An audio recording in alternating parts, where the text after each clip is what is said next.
रमता राम जपो रे प्राणी, अब तो सुन ले राम कहानी।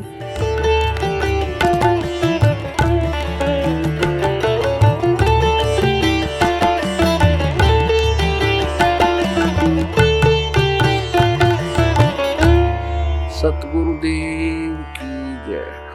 बंदी छोड़ कबीर परमेश्वर जी की जय। बंदी छोड़ गरीबदास जी महाराज जी की जय। स्वामी रामदेवानंद जी गुरु महाराज जी की जय।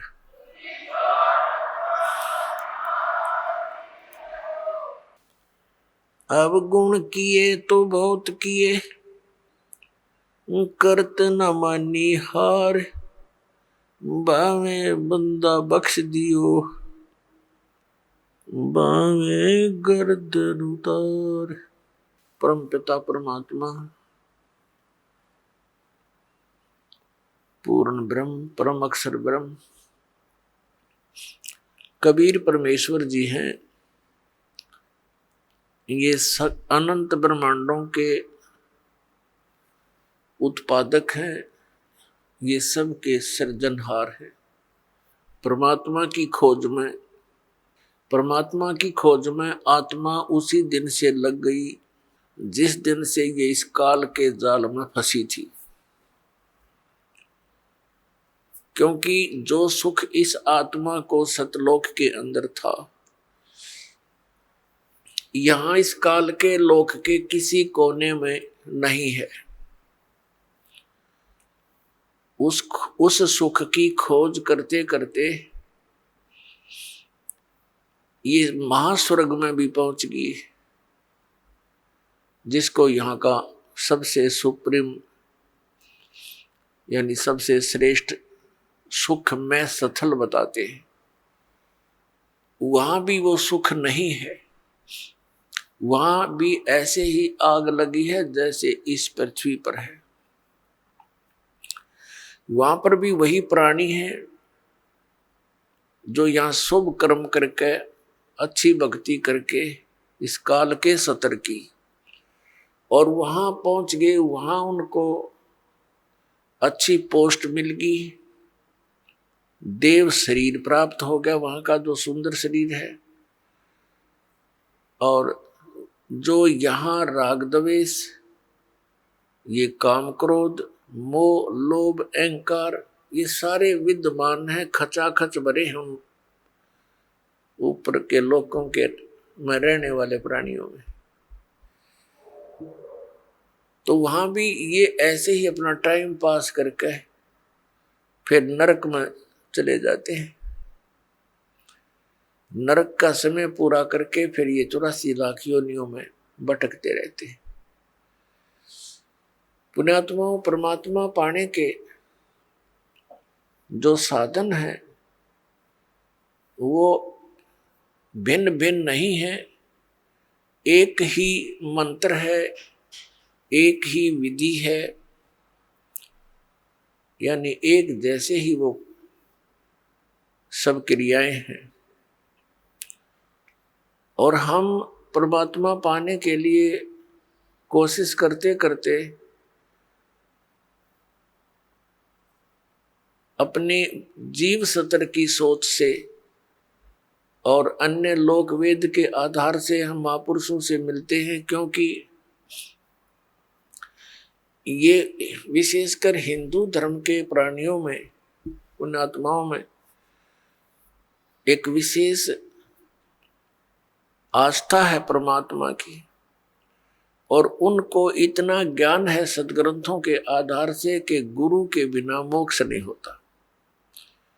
ये तो प्रत्येक हिंदू धर्म के पुण्यात्मा के, चाहे कोई भक्ति करता है या ना करता है, तो वो भी ये जरूर अवश्य कहता है कि वे गुरु बिन मोक्ष नहीं।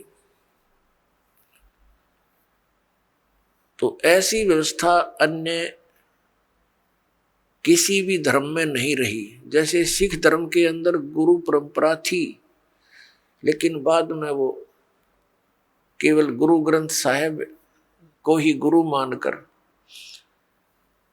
अपना अध्यात्म क्रियाएं करने लगे। लेकिन वक्त गुरु का होना अनिवार्य है। जैसे ये पवित्र ग्रंथ, गुरु ग्रंथ साहिब, पवित्र श्रीमद् भगवत गीता, पवित्र वेद, पवित्र पुराण, ये तो एक आदरणीय सदग्रंथ है, महापुरुषों की जानकारी है, भगवान के विषय में लिखा है इसमें। ये तो ऐसा समझो कि हमारे औषधि की बुक हो, औषधि की पुस्तक है, और उसके जानकार की आवश्यकता है जो वैद्य हो, और वैद्य वही सफल होता है जो औषधि की पुस्तक में लिखी हुई सब जड़ियों को इकट्ठा करके मिला कर समझ के जड़ी बनाता है। इसलिए वक्त गुरु की आवश्यकता है। तो पुण्यात्माओं, इस धारणा के अनुसार इस आवश्यकता की पूर्ति के लिए ये प्राणी गुरुओं के पास जाने लगे। अब श्रद्धालु को कोई ज्ञान नहीं होता, क्योंकि वो तो जिज्ञासु होता है। जैसा भी उसके गुरुजी साधना करने को कहते हैं वो समर्पित होता है, वैसे ही करता है। तो पुण्यात्मा सभी भक्ति भी कर रहे हैं, और बुराइयां ज्यों की तो बढ़ रही है। काम, क्रोध, लोभ, मोह, अहंकार, किसी के अंदर भी कमी नहीं बनी। इसका कारण क्या है कि पूर्ण संत ना मिलने से तो कभी भी ये शांति इस समाज में, इस लोक में नहीं हो सकती। 600 वर्ष पहले परमात्मा आए थे, स्वयं एक संत की भूमिका करके चले गए, और साथ में एक जुलाहे का कार्य भी किया करते थे, ये प्रमाणित करने के लिए कि भाई परमात्मा पाने के लिए, क्योंकि उसमें भ्रम फैला हुआ था कि ब्राह्मण वर्ग ही भक्ति के अधिकारी हैं। बाकियों को तो इन्होंने ऐसे लगा दिया था, श्राद्ध श्रूद निकालन खातिर क्रियाओं में उलझा दिया था, और विशेषकर यही माना जाता था कि ब्राह्मण ऋषि, महर्षि, घर त्याग कर चला गया जो व्यक्ति वही परमात्मा पा सकता है, या घना बड़ा सेठ धन दान करता हो। तो परमात्मा ने सब शंकाओं का निवारण करने के लिए एक शूद्र जाति में रहना पड़ा। उस समय छुआछूत चरम सीमा पर थी, अत्यधिक छुआछूत थी। ब्राह्मण लोग शूद्रों को निकट भी नहीं आने देते थे, दूर से बात करते थे। और उस समय परमात्मा एक जुलाहा जाति के अंदर रहे।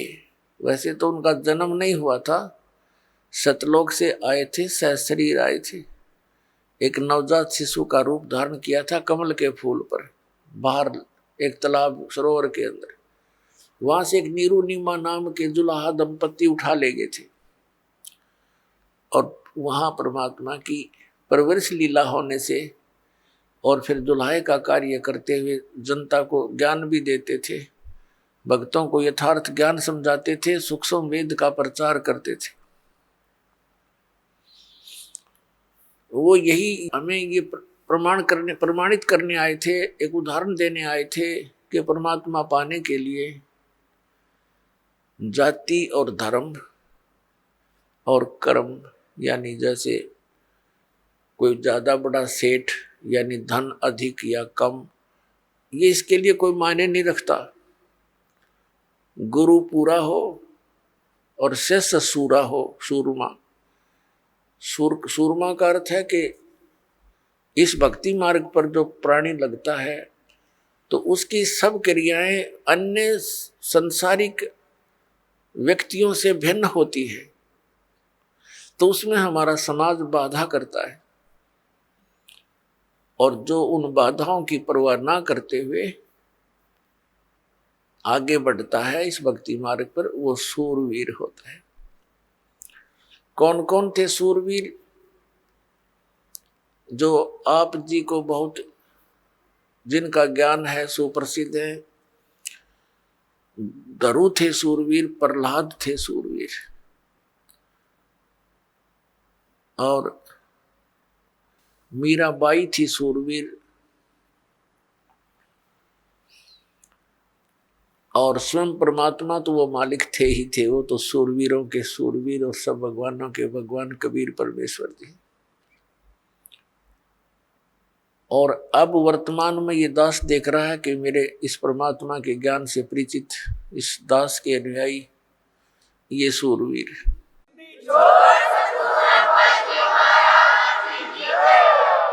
क्योंकि क्रोथा कांड के दौरान इस दास को इतना बदनाम कर दिया गया था झूठा, और इतना परेशान किया गया परमात्मा के बच्चों को, लेकिन ये सूरवीर थे, ना किसी से लड़े और ना डरे। संत का यही एक नियम होता है, लड़े भी नहीं और डरे भी नहीं, तो परमात्मा साथ देता है। आज हम सफल हुए, पूरा विश्व के अंदर ये ज्ञान जाएगा, परमात्मा का साथ हमारे साथ रहा और रहेगा, क्योंकि ये काम उसी परमात्मा ने शुरू करवाया है। ना हमारा कोई खानदानी पेशा, ना दादे परदादे माता पिता ने कभी यो काम कराया, ना दास को ये मजदूरी दी, तो दास का उसी दिन से ये अटल इरादा बन गया था, सिर जाओ चाहे डट जाओ, परमात्मा के चरणों में ये शीश जावे तो सफल हो।